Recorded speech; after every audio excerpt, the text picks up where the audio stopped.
بسم الله الرحمن الرحيم. فيخرج على هذا حكم الرجعة في الحيضة الثالثة وزواله وتصحيح نكاح الغير وإبطاله وحكم الحبس والإطلاق والمسكن والإنفاق والخلع والطلاق وتزوج الزوج بأختها وأربع سواها وأحكام الميراث مع كثرة تعدادها إلى آخره. کل کے سبق میں ہم نے خاص اور عام کی تعریف پڑھی تھی. خاص اور عام کی تعریف پڑھنے کے بعد ہم نے دونوں کا حکم پڑھا تھا، اور دونوں کا حکم پڑھنے کے بعد پھر ہم نے ایک مثال پڑھی تھی خاص کے حکم پر. وہ مثال تھی یضربصن بانفسہن ثلاثۃ قروء، کہ خواتین اپنے آپ کو روکے رکھیں گی 3 قروء. اب وہ 3 قروء کتنا بنتا ہے، 3 قروء کتنا ہوتا ہے، کیا ہوتا ہے؟ تو اس میں اختلاف ہوا. امام شافعی رحمۃ اللہ علیہ فرماتے ہیں قروء کا معنی یہاں پر طہر ہے، اور ہم یہ کہتے ہیں کہ اس کا معنی حیض ہے. بہرحال اس پر پھر اپنے اپنے دلائل تھے، اس پر کچھ بات چیت بھی ہوئی. اب آواز کٹ رہی ہے اس سے. آواز نہیں آ رہی میری؟ کٹ رہی ہے اس استاد سے. جی آپ کی آواز بالکل کٹ رہی ہے. اب دیکھیے ذرا، اب آ رہی ہے ماشاءاللہ. جی استاد جی اب ابھی بالکل بہتر ٹھیک ہے. ہوگی. اب ٹھیک ہے الحمدللہ. تو اب اس مسئلے پر اس سے کیا فرق پڑے گا کہ وہ طہر مراد لیتے ہیں اور ہم حیض مراد لیتے ہیں؟ تو اس سے کیا فرق پڑتا ہے؟ تو اس ایک مسئلے کی وجہ سے آگے کئی مسائل میں اختلاف ہوتا ہے. ان اختلافات کو، یا دوسرے الفاظ میں ان کی طرف اشارہ کیا ہے بس مصنف رحمۃ اللہ علیہ نے، بیان تو نہیں کیا بلکہ اشارہ کیا ہے. حکم الرجعۃ فی الحیضۃ الثالثہ، کہ اسی پر نکلتا ہے حکم رجوع کرنے کا تیسرے حیض میں. کیونکہ امام شافعی رحمۃ اللہ علیہ کے نزدیک چونکہ طہر مراد ہے، تو جب اس خاتون کو تیسری مرتبہ ماہواری شروع ہوگی، تیسرا مینسس جب آئے گا، تو اس سے پہلے 3 طہر تو پورے ہو چکے ہوں گے. تو اب وہ اس کے ساتھ رجوع نہیں کر سکتا، جبکہ ہمارے نزدیک تیسرے حیض میں وہ رجوع کر سکتا ہے. اسی طرح زوالہ، تیسرا طہر مکمل ہوتے ہی ان کے نزدیک اس کی ملکیت کہیں یا نکاح کہیں، جو بھی وہ اس کا وہ ختم ہو جائے گا، لیکن ہمارے نزدیک نہیں ہوگا. اسی طرح وتصحیح نکاح الغیر وابطالہ، اس عورت کا غیر سے نکاح کرنا، غیر کے نکاح کا صحیح ہونا اور اس کا باطل ہونا، اس کا دار و مدار بھی ظاہر ہے اسی چیز پر ہوگا کہ تیسرے مینسز میں ہمارے نزدیک اس کے لیے نکاح کرنا جائز نہیں ہے، جبکہ امام شافعی رحمۃ اللہ علیہ کے نزدیک چونکہ اس کی عدت پوری ہو چکی ہے تو اب اس کے لیے جائز ہے، جبکہ ہمارے نزدیک باطل ہے. اسی طرح حکم الحبس والاطلاق، روکنے کا اور چھوڑنے کا، جانے کا جو حکم ہے یہ بھی اختلافی ہو جائے گا.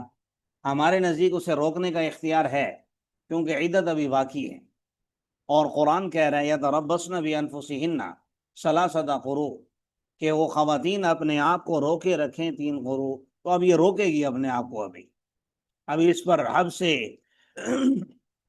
شبہ کا حکم لاگو ہوتا ہے. شریعت یہی کہتی ہے کہ ابھی آپ نے نہیں جانا، لیکن امام شافعی رحمۃ اللہ علیہ فرمائیں گے چونکہ ان کے نزدیک مکمل ہو چکا، تو اب وہ یہ کہیں گے کہ بھائی جا سکتی ہے. اور اسی طرح پھر والمسکن والانفاق، رہائش اور خرچہ، ہمارے نزدیک اب اس کو مطالبے کا حق ہے کیونکہ اس کی عدت ابھی مکمل نہیں ہوئی. امام شافعی رحمۃ اللہ علیہ کے نزدیک اسے اس کا حق حاصل نہیں ہوگا. اسی طرح والخلع والطلاق، اگر اس نے ایک طلاق دے کر بائنہ کر دیا تھا، اب وہ اسے مزید طلاق نہیں دے سکتا. امام شافعی رحمۃ اللہ علیہ کے ہاں اور نہ یہ خلا کا مطالبہ کر سکتی ہے کیونکہ اب تو یہ الگ ہو چکی ہے. جبکہ ہمارے نزدیک اگر ایک طلاق ہوئی ہے، دو پہلے ہوئی ابھی باقی ہے کچھ، تو وہ دے بھی سکتا ہے طلاق، اور وہ خلا کا مطالبہ بھی کر سکتی ہے مزید. اسی طرح وتزوج الزوج باختها، اب ہمارے نزدیک چونکہ عدت ابھی باقی ہے تو خامند اس کی بہن سے نکاح نہیں کر سکتا، جبکہ امام شافعی رحمۃ اللہ علیہ کے نزدیک کر سکتا ہے. اسی طرح واربعین سواہا، 4 رکھنے کی اجازت ہے، چوتھی کو اس نے طلاق دی، وہ بھی تیسرے حیض میں ہے، تو اب یہ کسی 5ویں سے نکاح کر سکتا ہے یا نہیں؟ تو امام شافعی رحمۃ اللہ علیہ کے نزدیک کر سکتا ہے کیونکہ عدت مکمل ہو چکی، اب اس کے نکاح میں 3 ہے. جبکہ ہمارے نزدیک ابھی اس کی عدت مکمل نہیں ہوئی، لہٰذا یہ اب مزید نہیں کر سکتا. اسی طرح احکام المیراث مع کثرت تعدادها، کثرت کی تعداد کے ساتھ میراث کے احکام جاری ہیں. اب آپ لوگ بتائیں کہ آپ یہ مسائل سارے سمجھے ہیں کہ نہیں سمجھے؟ کسی کا کوئی تبصرہ ہے تو کر سکتے ہیں.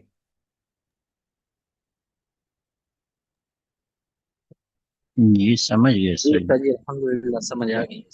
الحمدللہ. وكذلك قوله تعالى قد علمنا ما فرضنا عليهم في ازواجهم، اسی طرح اللہ تبارک و تعالیٰ کا یہ قول کہ ہم جانتے ہیں جو ہم نے لازم کیا ہے ان پر، یعنی خامدوں پر، ان کی بیویوں کے بارے میں. ازواج زوج کی جمع ہے اور زوج خامن کو کہتے ہیں، لیکن یہ آپ نے سنا ہوگا وہ اردو میں ہوتا ہے. عربی میں جو زوج ہے نا وہ بیوی کو بھی کہتے ہیں اور خامن کو بھی کہتے ہیں.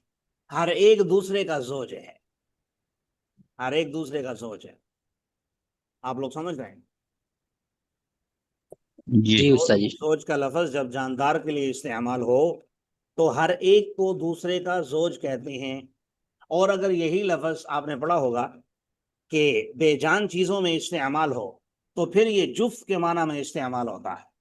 قرآن نے بیان کیا ہے کہ ہم نے ہر چیز کو جوڑے جوڑے بنایا، تو پھر وہاں پر یہ کیا ہوگا؟ جفت کے معنی میں، یعنی 2 2 2 4 6 اس طرح. اور اگر یہ استعمال ہو کیا کہتے ہیں، کبھی یہ ساتھی کے معنی میں بھی استعمال ہوتا ہے. سورۃ الواقعہ میں آپ نے پڑھا ہے وَكُنْتُمْ أَزْوَاجًا ثَلَاثًا، اور قیامت کے دن تم 3 گروہوں کی شکل میں ہوں گے. تو 3 قسم کے لوگ ہوں گے، 3 قسم کے دوست احباب ہوں گے. آپ لوگ سمجھ رہے ہیں؟ یہ ایک نقطہ تھا، ابھی میں نے تفسیر میں پڑھایا تو سوچا یہاں زوج کا لفظ آیا تو آپ کو بھی بتا دو. جی جی ٹھیک ہے سر. جی استاد جی. بھئی آپ لوگ تھوڑا دلچسپی کا اظہار کیا کریں نا. جی ورحال. جی استاد جی. تو یہ قد علمنا ما فرضنا علیہم فی ازواجہم خاص ہے تقدیر شرعی میں، نہیں چھوڑا جائے گا عمل اس کی وجہ سے، نہیں اس پر عمل نہیں چھوڑا جائے گا اس اعتبار سے کہ وہ عقد مالی ہے. بس اعتبار کیا جائے عقود مالیہ کا، بس ہو مال کا متعین کرنا اس میں موکولا الی رأی زوجین، یعنی زوجین کی رائے کی طرف سپرد کر دیا جائے. ایسا نہیں ہوگا جیسا کہ امام شافعی رحمۃ اللہ علیہ نے فرمایا ہے. بس اس کے جو آگے مسائل ہیں تقریباً 4 وہ تو ہم کل پڑھیں گے. اسی مسئلے کو سمجھ لیجئے کہ قد علمنا ما فرضنا علیہم فی ازواجہم. اب یہاں پر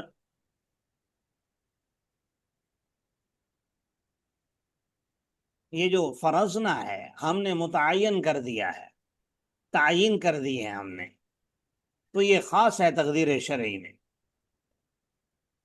فرضنا یہاں پر خاص ہے، اس کی کوئی خاص مقدار مراد ہے.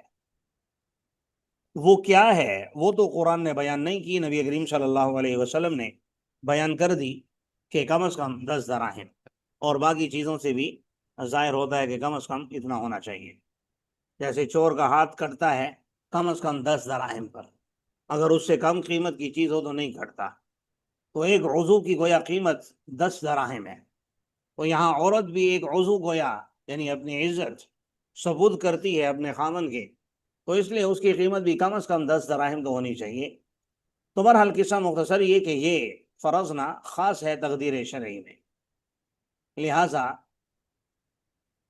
اس سے کم نہیں کیا جائے گا، زیادہ اپنی مرضی سے دینا چاہیں تو دے سکتے ہیں، لیکن اتنا طے ہو گیا کہ کچھ نہ کچھ متعین ہے مقدار۔ وہ معاملہ نہیں ہے جو امام شافعی رحمۃ اللہ علیہ کہتے ہیں۔ امام شافعی رحمۃ اللہ علیہ کیا کہتے ہیں؟ امام شافعی رحمۃ اللہ علیہ کا نقطہ نظر یہ ہے کہ بھئی نکاح بھی ایک عقد مالی ہے، جیسے باقی معاملات ہوتے ہیں، چیزوں کی خرید و فروخت ہوتی ہے، تو یہاں خامن ٹھیک ہے اس کو خرید نہیں رہا، لیکن جو مہر ہے وہ تو قرآن نے بیان کیا ہے کہ اس عورت کا حق ہے، کیونکہ وہ اپنا آپ اس مرد کے سپرد کرے گی، تو اس کا حق بنتا ہے کہ اس کو اس چیز کی قیمت ادا کرے آج رات، یعنی سہاگ رات یا شادی کی پہلی رات۔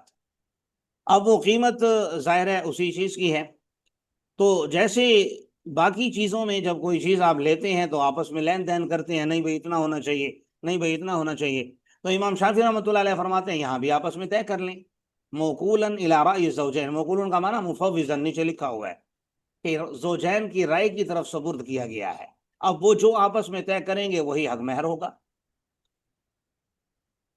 آپ لوگ سمجھ رہے ہیں؟ اللہ جی تعالیٰ استاد جی۔ ہمیں سمجھنے کی توفیق عطا فرمائے۔ ایک شادی کا سوال ہے سر انس جی زبیر صاحب، جی فرمائیے۔ جی سر جی، پھر یہاں پہ یہ سوال پھر ہوتا ہے نا کہ جس طرح وہ عام لین دین میں تو دونوں کو حق حاصل ہوتا ہے کہ چاہے تو اس چیز کو ترک کر دے، تو چاہے یہاں جو بھی اس امام چیز کے بارے شافی میں یہاں بھی تو امام شافی رحمۃ اللہ علیہ یہی کہتے ہیں نا کہ زوجین کو آپس میں یہ حق حاصل ہے، وہ جو طے کہ کر۔ چاہے نہیں تو پھر وہ طلاق میں بھی آ جائے گا، تو عورت چاہے تو وہ کہہ دے کہ وہ کیا ہوتا ہے اس کو طلاق کا حق حاصل ہو جائے گا، وہ کس مطلب کو؟ جیسے وہ ہم جس طرح کہتے ہیں کہ وہ طلاق کا حق تو صرف اس کے ہاتھ میں ہے، شوہر کے ہاتھ میں ہے۔ تو انس یہاں زبیر پہ جب وہ صاحب آپ کہاں رضامندی، کہاں پہنچ جاتے ہیں؟ یہ طلاق کی بات کہاں ہو رہی ہے؟ طلاق عقد مالی تھوڑی ہے، لیکن نکاح عقد نہیں لیکن مالی ہے۔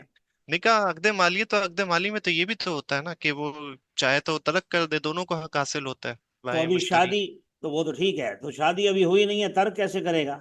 ابھی تو شادی نہیں نہیں ہوئی۔ چلیں شادی کر بھی لیتا ہے، چلیں، لیکن پھر نہیں بعد میں امام صاحب کے مسلک کے حساب سے تو پھر وہ دونوں کو حق حاصل ہو جائے گا، طلاق کا بھی خلا کا، جس طرح وہ عورت کا ہے تو عورت کا خلا زبیر تو صاحب مرد۔ اگر آپ مجتہد بن گئے نا، غضب کے بنیں گے میرے بھائی، طلاق کی طرف نہ جائیں نا، ابھی تو ان کی شادی اچھا، نہیں ہوئی، آپ کیوں طلاق صرف ان اس کو کے لیے اچھا صرف یہاں تک رکھیں، نکاح تک رکھیں۔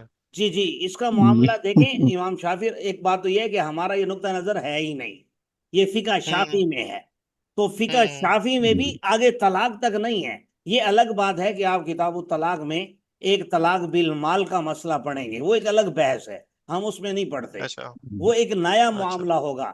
لیکن اس وقت جو ان دو کی شادی ہو رہی ہے، شادی سے پہلے جو معاملہ طے ہو رہا ہے کہ بھائی کتنے پیسے دو گے، یہ ہوں بات ہو رہی ہے۔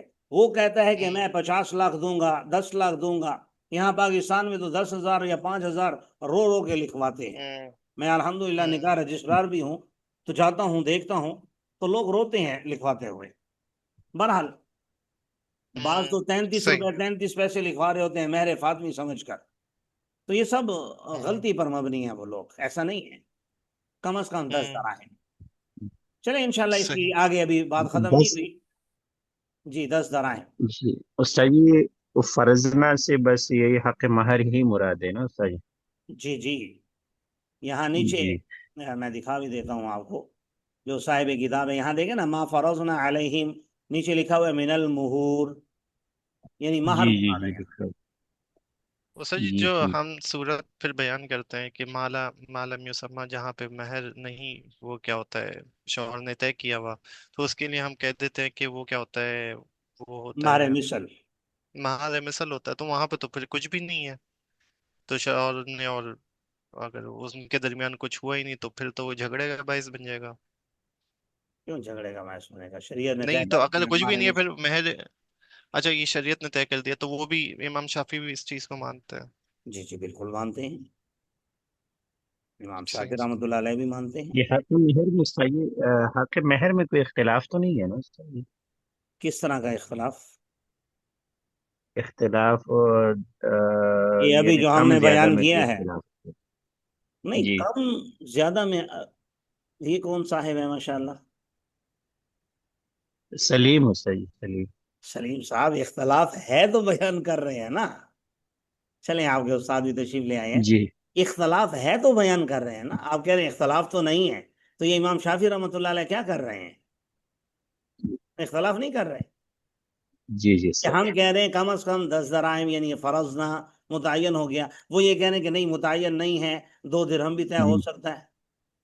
جی تو اختلاف تو ہے نا. جی استاد جی، وہ آواز کٹ رہی تھی نا آپ کی استاد جی، تو یار سمجھ نہیں آ رہی تھی، بہت زیادہ آواز کٹی یہ ہے آپ میرے کی. خیال سے میں ریکارڈنگ بھی نہیں لا پایا. چلیں آپ سن لیجئے گا. السلام علیکم ورحمۃ اللہ وبرکاتہ.